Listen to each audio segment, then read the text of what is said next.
এক অন্ধকার অপরাধ জগতের আস্তানায় বন্দী ছিল এক অসহায় মেয়ে। তাকে উদ্ধার করতে সেই বিপজ্জনক দুর্গে হানা দিল এক নির্ভীক যোদ্ধা। আস্তানায় পা রাখতেই চারদিক থেকে সশস্ত্র শত্রুরা তাকে ঘিরে ধরল। শুরু হলো এক শ্বাসরুদ্ধকর লড়াই। কেউ তলোয়ার নিয়ে, আবার কেউ বা ধারালো ছুরি নিয়ে একের পর এক ঝাঁপিয়ে পড়ল তার উপর।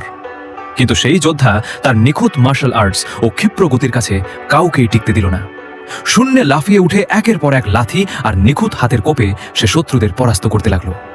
রান্নাঘর থেকে শুরু করে আন্ডারগ্রাউন্ড রিং, প্রতিটি কোণ যেন রণক্ষেত্রে পরিণত হলো। অবশেষে সব বাধা ও রক্তক্ষয়ী সংঘর্ষ পেরিয়ে সে মূল শত্রুকে ঘায়েল করল। নিজের অদম্য সাহস আর বীরত্বের জোরে সে মেয়েটিকে মুক্ত করে ফিরিয়ে নিয়ে এলো। অবসান হলো এক রোমাঞ্চকর যুদ্ধের। বন্ধুরা, ভিডিওটি তোমাদের কেমন লাগলো তা কমেন্ট করে জানাতে ভুলবে না। আর হ্যাঁ, এমন ভিডিও আরও দেখতে চাইলে অবশ্যই আমার পেজটি এখনই ফলো করে দাও। এক অন্ধকার অপরাধ জগতের আস্তানায় বন্দী ছিল এক অসহায় মেয়ে। তাকে উদ্ধার করতে সেই বিপজ্জনক দুর্গে হানা দিল এক নির্ভীক যোদ্ধা। আস্তানায় পা রাখতেই চারদিক থেকে সশস্ত্র শত্রুরা তাকে ঘিরে ধরল। শুরু হলো এক শ্বাসরুদ্ধকর লড়াই।